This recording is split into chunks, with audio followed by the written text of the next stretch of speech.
Hi friends, and happy Monday, and welcome to day one of our challenge, Beyond Anxiety, Pathways to Calm. So I made a couple of posts today, and so I just wanted to recap that. The first was the steps to take for today's activity. So we are charting what it feels like in our body, our mind, and our behaviors, or what qualities are represented in our body, our mind, and our behaviors when we feel calm, as well as when we feel anxious. So we're kind of comparing or seeing the juxtaposition, the differences between what's happening in our body, our mind, and our behaviors when we're calm versus when we are feeling anxious.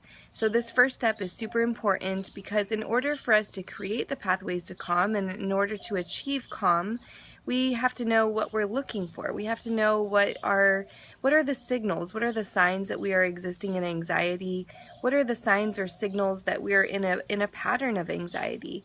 And so looking at our anxiety in these three different ways, again, I'll say them, our body, mind, and behaviors, is what's really going to give us the insight and the awareness to then start creating the new patterns, right? Because unless we see where the gaps or the challenges are, creating something new is going to be challenging. So we need this foundation of awareness in order for us to be able to create the new pathways. So hi Nicole, glad you're here. And so on this day one, I know it's a challenging activity. I hope that you can find some quiet time, some time by yourself with a pen and paper, or perhaps if you like the online version, you can try one of the mind maps that Kat had shared before, so maybe she'll listen in and give us that link again. I think it's called Kugel or something, so that's an online way to create mind maps. And I also added a PDF to the file, so you can find that in a post I made today, or by going within the group to the files link. And there are a few charts, one for calm and one for anxious.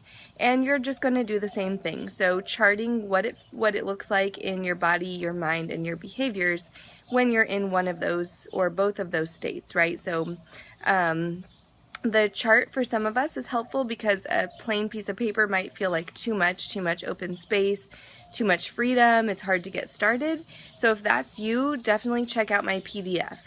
But if a chart is maybe too confining for you, then please find your own way of doing it. And I'd love to see what you all come up with. If you choose not to do a 3-column chart at all, what did you create? What made sense to you and your way of thinking about your process? So if you feel comfortable, I'd love to see pictures of what you've created today through your reflection. And if you don't feel comfortable sharing a picture, if you could just share a couple qualities of what calm looks like in your body, in your mind, and in your behaviors, and what it looks like when you're anxious. So again, today is a big step into self-awareness to give us that foundation to grow from, to transform from.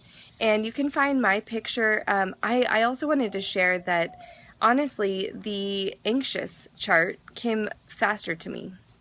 So it's frustrating a bit to have that awareness, but it's super helpful because it helps me know that I know anxiety in my body. I have existed in that space. I have used that anxiety and in the past thought that it was just the way that I needed to function. It was the way I got things done.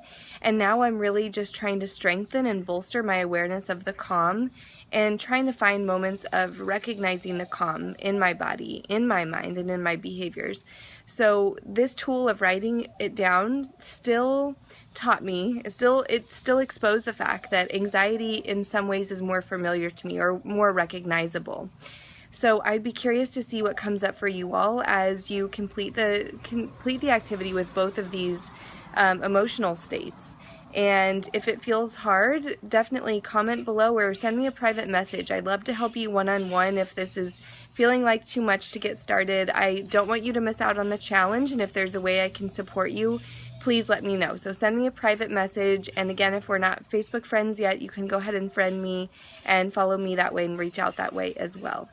So can't wait to see what we accomplish this week. I'm really excited about this challenge. It's important to me in my life, in my development, and it's so important to me with the clients that I work with the teenagers and tweens and parents that I work with.